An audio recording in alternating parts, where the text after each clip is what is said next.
Hi. Thank you for that introduction. I'm a massive fan of reincarnation. When I was 14, I was found dead hanging off the stairs by my sister. I have no idea what happened. I'm hoping that it was a prank that went wrong. I don't know if I tried to kill myself or what, but I was technically dead for 5 minutes. The ambulance turned up and went, "He's gone." My mum said, "Fuck that, he's not gone, get him going again." They got me going again. I did a bit of coma time, and look at me now. I've also recently transitioned from working in advertising for a long time to being an artist. As Kathleen said 6 weeks ago, I decided to suddenly, not to suddenly, but to finally make that decision. I sympathise with that phrase, regurgitating my career. I'd spent a long time kind of repeating the same thing and then wondering why the fuck it always ended up exactly the same. Also, one of the things that's really nice about going from the boardroom to the studio, and I've worked out that I'm much more studio than I am boardroom, fewer arseholes. I've got a massive addiction to danger. I started off in very small agencies back in the day and became obsessed about working in startups. I was lucky enough to be at Hal Henry when it first started, when there were like 5 people there. I love that danger of not quite knowing what's going to happen next. It's massively exhilarating. I think I'm also, maybe because I come from old-fashioned immigrant background as well, my parents, Italian and Danish, came over at the same stage, same time in the early 60s, late 50s. And I think there's something about that never quite knowing what's around the corner and trying to make sure that you're going to get the most out of that moment that you're in, because you never know what's going to happen. And I think the thing that I went through over the last 5 years, when I hit 50, 5 years ago, I sat there and thought and asked myself some big questions. I suddenly realized that I had fewer years ahead of me than I had behind me, which is a really worrying thing. And I decided to make some changes because I was getting fucked off being, sorry, I keep saying fuck. You allowed to say that in here? Cool. And the big question that I was asking myself was, do I like my life? And I think we become institutionalized and we fall into tracks about what our LinkedIn profile looks like and what kind of car we drive and what kind of holidays we go on.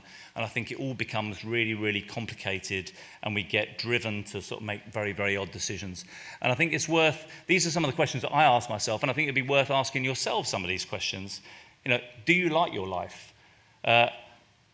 If you're between 35 and 50, I think that these questions are going to become very, very pertinent, and I think all of us in here are probably around about that age.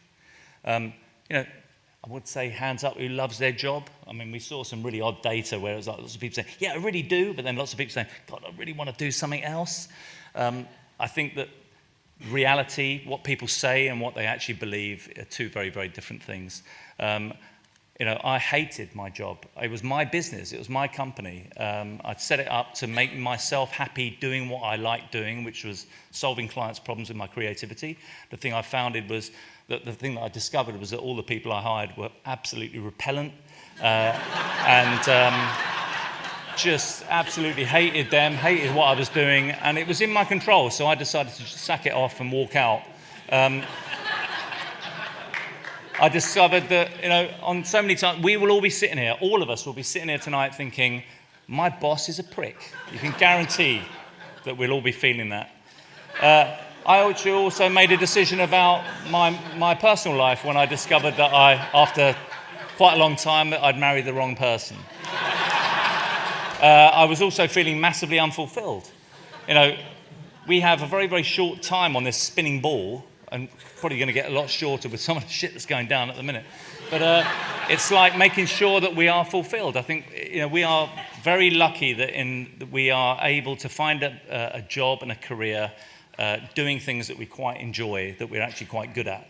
But I think being fulfilled and being happy is a big thing that we don't often ask ourselves, and we never ask ourselves enough. I also feel very, very old.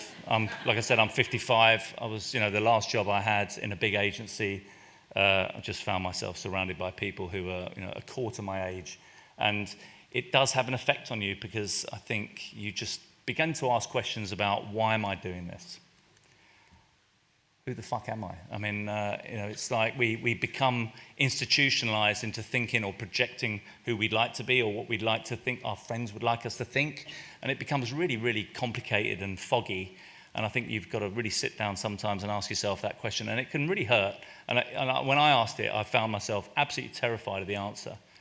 What am I doing? Why am I doing this? What am I actually doing to make myself happy? And I think the drama that I've been through over the last 5 years, and I would say getting a divorce is not a good place to be sometimes.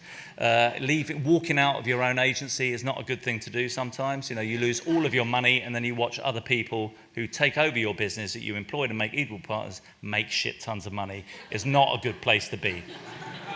But I'm happy. Apparently. But I'm not.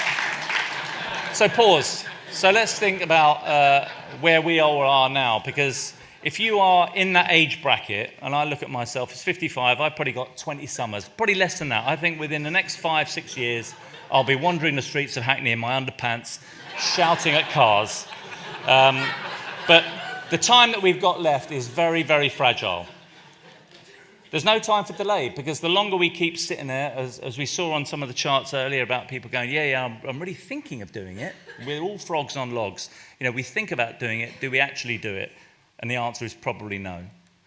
So, if you felt genuinely engaged with some of those points of view that I had, perhaps in the morning, you might want to tell your boss to fuck off. You might want to grow some balls, tits, whatever it is, in this diverse world that we live in, and make an attempt to live your best life. Because I think that as that is the only purpose that we have, is to make sure that we get the most out of our life. And good luck. And there's an asterisk there. Don't blame me for alternative shit.